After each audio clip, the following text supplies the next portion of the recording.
Friends, తిరుమలలో విషాదం, భారీ అగ్ని ప్రమాదం. ఈ విషయాలన్నీ తెలియాలంటేనుగా వీడియో మీరు కంప్లీట్ చూడండి. అప్పుడే మీకు కంప్లీట్ ఇన్ఫర్మేషన్ ఏంటో అర్థమవుతుంది. అదేవిధంగా చాలా మంది వీడియో చూస్తున్నారు కానీ లేఖని కామెంట్ చేయట్లేదు. దయచేసి లేఖని కామెంట్ చేయండి. లేఖని కామెంట్ చేయడం వల్ల ఈ ఇన్ఫర్మేషన్ అంతా మనం చాలా మందికి తెలియజేస్తాం. అదేవిధంగా చాలా మంది సబ్స్క్రైబ్ చేసుకోవడం మాత్రం మర్చిపోతున్నారు. దయచేసి సబ్స్క్రైబ్ చేసుకోండి. సబ్స్క్రైబ్ చేసుకోవడం వల్ల నేను చేసే ప్రతి ఒక్క అప్డేట్ మీరు ముందుగానే పొందగలుగుతారు. ఫ్రెండ్స్, తిరుమలలో ప్రస్తుతం భక్తుల రద్దీ విపరీతంగా ఉంది.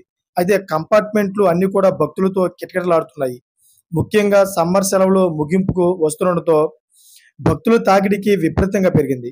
అయితే ఈ నేపథ్యంలో తిరుమలలో అగ్ని ప్రమాదం సంభవించడంతో భక్తులు ఆందోళనకు గురయ్యారు. అయితే శ్రీవారి పాదాలు శిలా తోరణం సమీపంలోని అటవీ ప్రాంతంలో మంటలు ఉవ్వెత్తున ఎగసిపడ్డాయి. అయితే దీంతో భక్తులు తీవ్రంగా ఆందోళన చెంది టీడీటీ అధికారులకు సమాచారం ఇచ్చారు. అయితే అప్పటికే ఎత్తైన దట్టమైన పొగ పెద్దగా వ్యాపించాయి. ఇలా వ్యాపించడంతో తిరుమలలో వెళ్లే భక్తులు కొంచెం ఇబ్బందికి గురయ్యారు. ఆ పొగలో కొంచెం ఇబ్బంది పడడంతో అక్కడ ఉన్నటువంటి భక్తులంతా కూడాను టీటీ అధికారులకైతే తక్షణ సమాచారం అనేది అందించడం జరిగింది. వెంటనే తిరుమలకు సంబంధించిన ఫైర్ సిబ్బంది వచ్చి ఆ అగ్ని ప్రమాదాన్ని అంతా కూడా కంట్రోల్ చేయడం జరిగింది.